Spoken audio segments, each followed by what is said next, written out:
Steak.com. But not Gucci. Gucci, if you want to send me free clothes, I will take it. But I went to the Gucci store and I bought a suit to go to Washington with.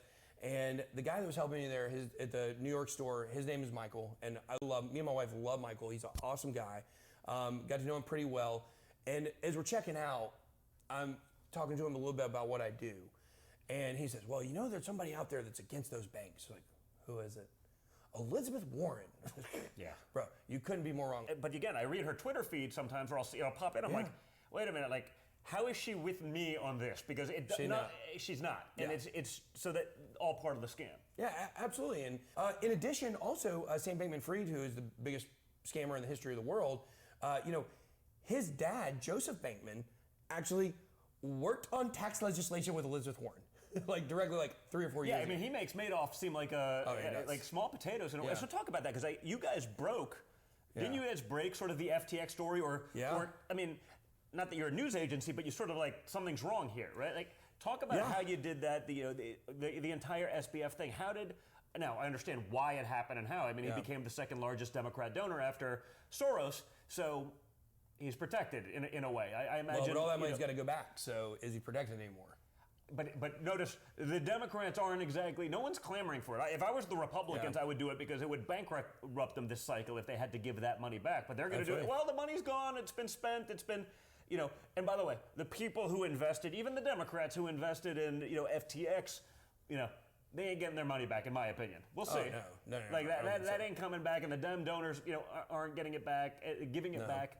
But talk about that, because you saw some of that coming. Yeah. And yet, this guy could be meeting with the most powerful people in the world. He can be in the Oval Office. He can be everywhere. And yet, so here's what happened. It's a crazy story. See, you're a hunter. Yeah.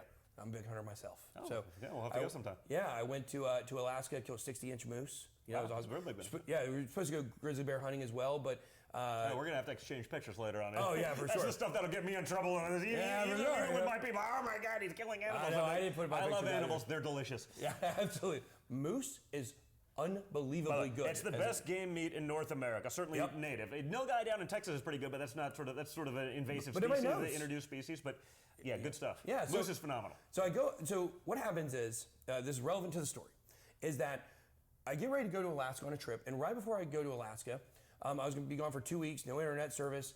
I had actually we had this bill for a digital asset commission. We were trying to raise funding for it.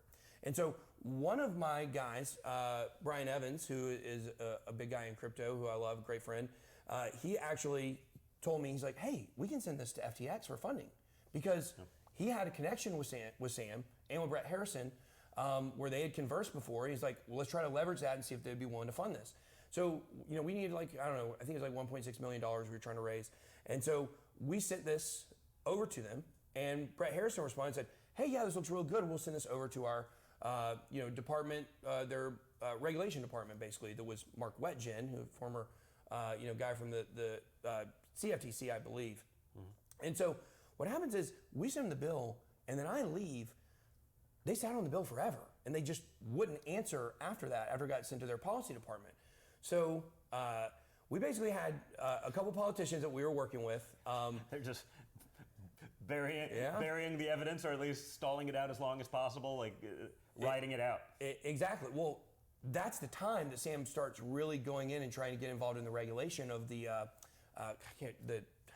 DCCA. I can't remember what it was. Yeah. But it was the bill that get killed that was trying to change stuff in crypto. I can't remember what it's called now. It's so irrelevant. But this is when he really latched onto that. That was the bill that Sam was trying to use as his vehicle to get all the centralized exchange regulations the way that he wanted it, because he doesn't care about crypto. He didn't care about decentralized. He just cared about making money and becoming powerful and being able to fund all of the people that he was funding. So I'm going to go ahead and, maybe I shouldn't say this, but I'm going to say it anyways. So we were bipartisan. We had supporters on both sides. I won't say who. No, but by the way, that's okay, because I'll get crap from our people. Be like, hey man, sometimes you actually have to deal within the realities of the world. Yeah. And I'd love to say this is our side and this is the stance, but it doesn't work that way. It's like business. You don't ever get 100% of what you want in something, and you have to actually understand that game. And like people are like, oh, you sold out. It's like, no, like, you know, actual progress. This is what the Democrats actually do much better than Republicans. Like, they'll take a 51% win and like rack it up and go do it again and again and again and aggregate a bigger pie that they end up with 100% of the win or 99% of what they wanted. You know, we will sit there and be like, we got 99% of what we want. And we'll be like, we're going to blow it over the point of it's nuts. It's stupid. And it's just not realistic in the world in which we live. And I try to be, you know, pragmatic in that way. But, you know, it'll get you in trouble even if it's actually moving the needle forward as opposed to ultimately losing ground. So exactly, 100%. That's the way we see this thing works. But what occurs is the Democrat that was, you know, working with the lobbying company that we were working with was actually Barbara Boxer. And nobody knows this. I haven't said that publicly ever. No. So it was Barbara Boxer. And so Barbara Boxer calls Mark Wetjen and says, what is the deal? Why are you all sitting on this bill? We need answers. Like, what is going on here? And he tells her that not only are they not going to be funding our bill, but also they were going to try to steal her to support what they were doing now. Interesting. They try to take her from us. And so, like I said, our bill's kind of dead right now in the water. We'll see what happens as regulation gets a little more friendly. But Barbara Boxer is the one that kind of started that entire thing. And what happens is they tell her, well, what we're doing is we want to basically create a federal bit license. So the bit license in New York City or in New York State, the Department of Financial Services, is the worst piece of crypto regulation that was ever passed. Well, it's like all gaming regulations and 100%. All that. Like, just horrible. And crypto companies had to leave overnight. And people that live in New York are like, I wish I lived anywhere else because it's so hard to do crypto here because of that bit license. Well, it's written by people who probably have no understanding. I mean, I saw this, like, you know, New York Safe Act. You know, they got to be the first to act on guns. So they write something that's clearly like no one understands what's even going on. I mean, law enforcement officials were literally committing a felony by showing up with their service weapons the next day. And it's like, you know, but there's always, you know, the perception of we acted fast and first. It's like, no, you're idiots. You don't even know what you're talking about, nor should you be writing legislation about it. Oh, gosh. You know, and guns are probably a lot, you know, more mechanically simple than crypto for sure. Yeah, exactly. So and I think all that stuff is very important. That's one thing we've been pushing for in regulation. That's why we wanted a Digital Assets Commission,